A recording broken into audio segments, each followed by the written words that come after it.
Welcome to Wealth Coffee Chats, folks, for your daily live updates. Get the most out of today's episode by participating in the chat. Make sure you ask some questions, be part of the conversation, have a bit of fun, grab a coffee or a tea, take some notes, and get ready to start your day, folks. Quick few housekeeping rules, though. No spamming, no advertising or self-promotion in the chat. That's not on. Be kind and respectful to everyone when participating. And most of all, have a good time. Real estate investing can be your biggest asset. It also can be your most expensive asset when it comes to getting it right or getting it wrong, folks. It can be time-consuming, stressful, and that's why here at Positive, we have what's called a 6-star team, a full-service team that provides integrated wealth and property investing solutions and services simply designed to help you progress towards your goal of passive income through your property portfolio, folks. Make sure you check out our other podcasts on the Positive Mentor Network. Not only is there Wealth Coffee Chats, there's the Urban Property Investor. Drops every Wednesday with straight talking investing strategies and lessons with Sam Saggers. Property Investor Tales. This is where our clients, you guys, share real life stories from property investing, hosted by some of our advisors and strategists. And that's done every fortnight, dropping every Monday. Wealth, Wine and Wisdom, folks, that debriefs the week that was in the world of finance and property, hosted by yours truly, Jason Witten and Andy Fenton on Fridays. Welcome to another Wealth Coffee Chats. Marvellous Monday. Hope you're well, folks, wherever you are. If you think it's Get Rich Quick, you're in the wrong place. This is the wrong podcast. This is the wrong live for you. Welcome to another Wealth Coffee Chat. Hope you're all awesome and well.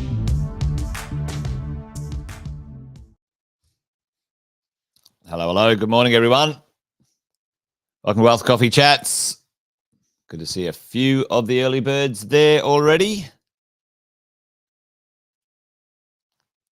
Hope you've had a good weekend. Getting things going on a Monday morning. I'll do the quick warm-ups while we're waiting for everyone to jump on, as always. Quick intros, Jason Witten's my name. If you didn't already know, now you do. Good to see you, folks. Thanks for joining. If you're a newbie, or this might be the first time you found us, whatever that might be, maybe even you're just returning, haven't been around for a while, let us know in the chat. Say a quick hello. Great to have you here. Let us know where you are in this big, wide country, big brown land of Australia. And what you're up to when it comes to property investing. We get together each weekday, about 8:10, and talk about the idea of property investing. Is a bit of a marathon, not a sprint, folks. It takes time to go the distance. You guys know the drill. Those who've been coming for a while, it takes time to build your property portfolio, create the wealth that you desire, the passive income, the portfolio mix that you need. Takes a bit of patience. Takes a bit of time. Certainly, as most of you know, and if you're new, you might not know yet, there's not many institutions out there who give a rat's ass about you achieving it. The banks don't care. They don't care. The government doesn't care. Institutions don't care. So you should care. And each day we try and keep on track because the media likes to feed us a bunch of bullshit, don't they? Try and get us off track. But anyway, there you go. G'day morning, Tim. Good to see you, mate. Great to have you here. Thanks for joining.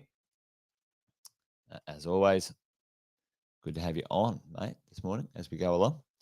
But listen, folks, some things aren't making sense out there to me when it comes to the world of property values, property investing. Now, it's an interesting conversation when we have a little look at how, what should make sense. What should make sense out there in the world of property investing? And when we have a look at the values or the median value of the market, July 31st, it doesn't make a lot of sense to me. And what do I mean by that? Well, let's have a quick look at what I'm talking about here. When we pull up the according to CoreLogic, the average dwelling prices or the value index, median value, Yeah, it depends on which way you slice it, median, average, whatever. Depends on whose data you look at. But let's do apples for apples right now when it comes to the world of property values in Australia. And often in the past, it has always made sense to me that the median values have aligned or lined up with the size and population of a state, right? So, but let's just have a look at this. Let's have a look at this. It's interesting. Sydney, the big one, right now. Well, it's making sense, and I suppose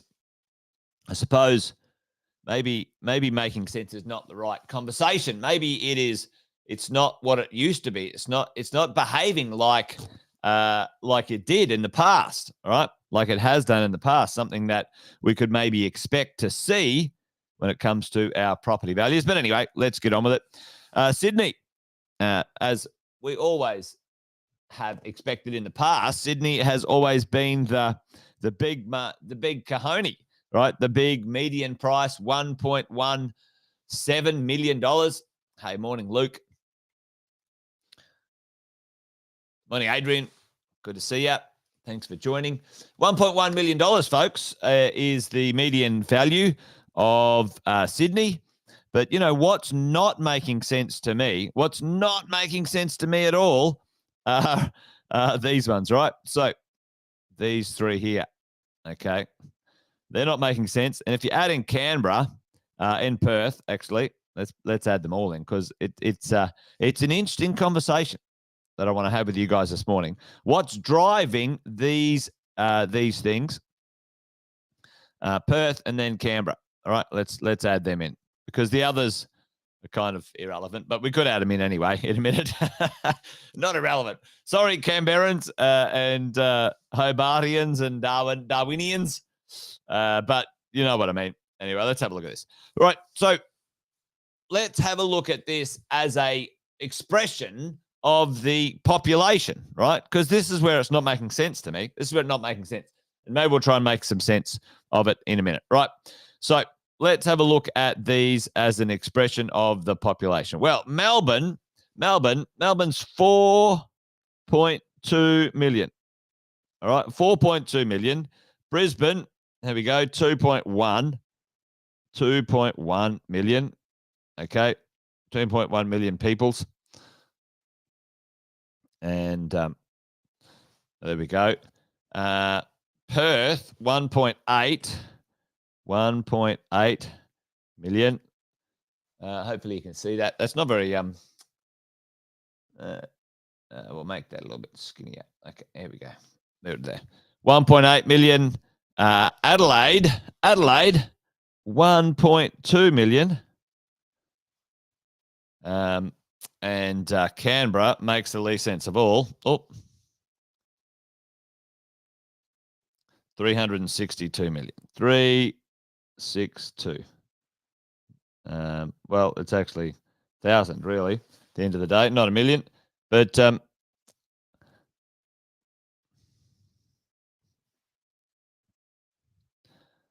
362K. So when it comes to the median price, the median values, what's going on, folks? We've got Melbourne is cheaper than Brisbane, 2+ million more people, so double the population. And often we find, the conversation or the rhetoric is, if you've got more density of population, usually you get more value created somewhere, don't you? Right? So Melbourne, Brisbane, 2.1 million. Adelaide, 1.2 million. Now, Adelaide is Adelaide's average house price is more expensive than Perth. That makes no sense. 1.8 million in here as well. So, what else is correlating here when it comes to these things? What drives values, folks? What's the underlying thing? Put it in the chat for me. What's the underlying thing that keeps these values up as property investors? And this is a bit of a rambling conversation, but stick with me this morning. not only population. So obviously population is not the key driver here, the key thing. It often population is something that helps out. But what else is something we should have a bit of a look at? Well, let's have a look at wages, right? We've had some wage growth, a small amount of wage growth, because often when you think about the world of property, it's affected very much so by financing, right? So if you have a look at this, finance when interest rates are cheaper or money's cheaper, you get growth. You have a look at 2010 when money was cheaper. You have a look at any time interest rates have been better, right? So property prices grow, interest rates are, finance is easier to get. It drives along property values and property prices, right? Certainly supply has an issue, Sheila, that's for sure. Certainly supply does some things. Very sadly, we've had the worst supply in 10 years. Worse construction, worse approvals, et cetera, et cetera. So that's making a big difference at the moment for sure, as we go along. So, what else is going on out there in the market? Let's have a look at the average salaries, right? So in here, I was just checking this out before. Here's, the average salary in Australia, 91,000. Does that correlate everywhere? 91,000. Well, let's have a look at a few of these. I was just going to actually scroll to the bottom because it was here. So the average salary in Sydney. So let's have a look at this correlate. So 108,000, 108. Actually, let's put this in a different color. So you got 108, 108. You got 106 in Melbourne, 106, 104, and then 101. 101. Now it doesn't have Perth in there, so we might be able to find that somewhere else, depending on which bits and pieces you have a look at. So if you have a look at a few of these things, then what's going on. Some salaries, some supply, some population. So the salaries are all sort of fairly evened out. If you have a look at Perth, it'll probably be around the same, and same with Canberra. Canberra's usually quite high because of the politicians pay themselves really well. So what's going on? It doesn't make a lot of sense, right, when it comes to this sort of stuff. So,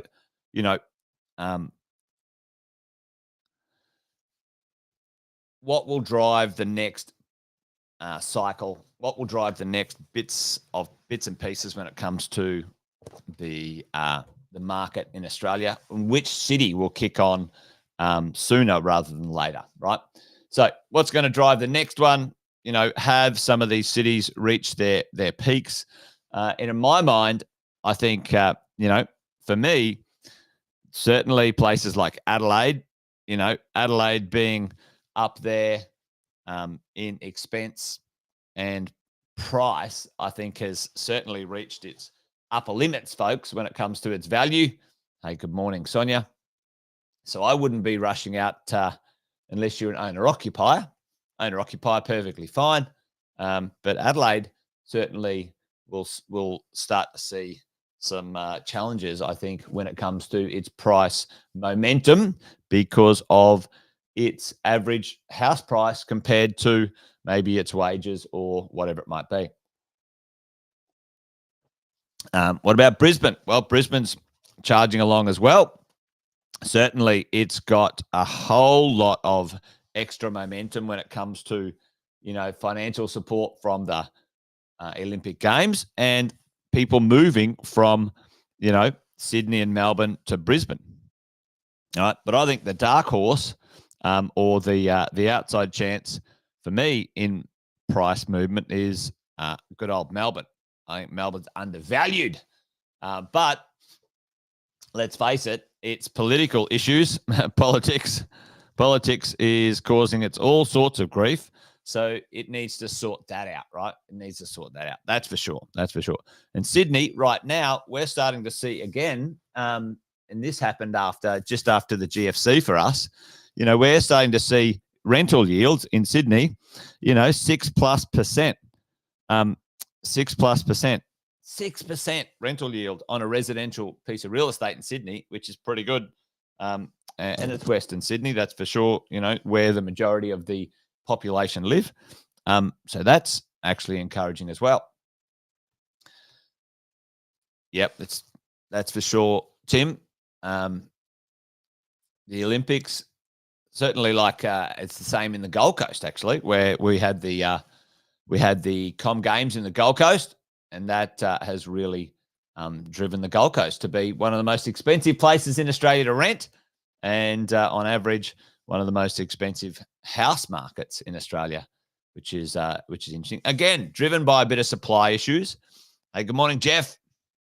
But certainly, how do people continue to afford in those areas? Well, this is the thing I think that's going to happen sooner rather than later. We all know we're not holding our breath, but we're looking forward to it.